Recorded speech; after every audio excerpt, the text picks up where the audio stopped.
YCP party పని అయిపోయింది, ఇక రాదు 15 ఏళ్ళు మేమే అని చంద్రబాబు గారు, పవన్ కళ్యాణ్ గారు అంటున్నారు. మీరేమంటారండి? వైసీపీ ఎక్కడైనా చెక్కు చెదిరినట్టు కానీ, ఒక కార్యకర్త కానీ, ఒక కార్పొరేటర్ కానీ బయటకు వెళ్ళినట్టు చరిత్రలో ఉందా? ఈ మధ్య కాలంలో మళ్ళీ కూటమి ప్రభుత్వం నుంచి ఒక 6-7 కార్పొరేటర్లు జగన్ గారితో షాలో కప్పించుకున్నారు. ఎక్కడా కూడా వైసీపీ చెక్కు చెదరలేదు. వరదల్లో కూడా సీఎం ఎవరో కూడా తెలియకుండా జగన్మోహన్ రెడ్డి గారే హెల్ప్ చేశారు.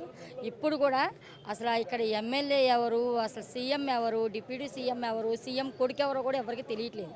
ప్రతి ఒక్కళ్ళు కూడా జగన్ గారు ఎమ్మెల్యే అయితే బాగుండు, జగన్ గారు సీఎం అయితే బాగుండు, వెల్లంపల్లి గారికి ఎమ్మెల్యే అయితే బాగుండు, ఒక మంత్రి అయితే బాగుండు, మన పనులన్నీ జరుగుతాయి, కార్యకర్తలకు కానీ లేకపోతే ప్రజలకు కానీ న్యాయం జరిగిద్దని ఆశిస్తున్నాం. కానీ ఎక్కడా కూడా కూటమి ప్రభుత్వం గెలిచిందన్న సోయి పోయింది. ఒక 2 నెలలు 3 నెలలు బాధపడ్డాం, కానీ మళ్ళీ కష్టపడి ప్రభుత్వాన్ని గెలిపించుకోవాలి, వైసీపీ ముందుకు రావాలని మళ్ళీ అందరూ కష్టపడి కృషి చేస్తున్నాము.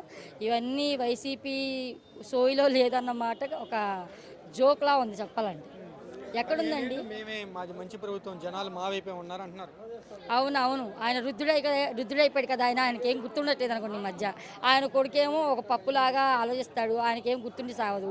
ఈ డిప్యూటీ సీఎం గారేమో సినిమాల్లో బిజీ అయిపోయారు.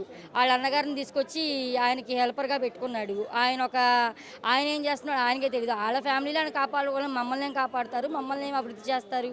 ఈ కూటమి ప్రభుత్వానికి ఎవరు ఓటేశారో ఎవరు ఓటేయలేదో కూడా తెలియదు. వీళ్ళు ఏదో గ్యామ్లింగ్లు చేసి కూటమి ప్రభుత్వం గెలిచేలా చేసి ఈ రోజున పార్టీని వైసీపీని పక్కదోవ పట్టించి వీళ్ళు గెలిచారే కానీ ఏ కార్యకర్త కూడా ఏ ప్రజలు కూడా అసలు టీడీపీ కూటమి ప్రభుత్వానికి ఓటేసిన చరిత్ర లేదు. ఎవరిని అడిగినా సరే మేము ఓటేలా కూటమి ప్రభుత్వం ఎలా వచ్చిందని వీళ్ళందరూ ఇప్పుడు బాధపడుతున్నారు తప్పించి అసలు ఓటేసిన ఒక్కళ్ళు కూడా బయటకు వచ్చి నేను ఓటేసాను, కూటమి ప్రభుత్వం గెలిపించుకున్నాను, నాకు ఈ పథకం అందింది, నేను న్యాయం పొందాను, మా పిల్లలకి మంచి జరుగుతుంది, మేము బాగున్నామని ఒక్క వ్యక్తి కూడా చెప్పట్లేదు. ఆడ కానీ మగ కానీ వృద్ధులు కానీ ఎవ్వరు కూడా చెప్పట్లేదు. వైసీపీ మళ్ళీ వెలుగులోకి రావాలి, ప్రభుత్వం గెలవాలి, ప్రజలందరికీ న్యాయం జరగాలి.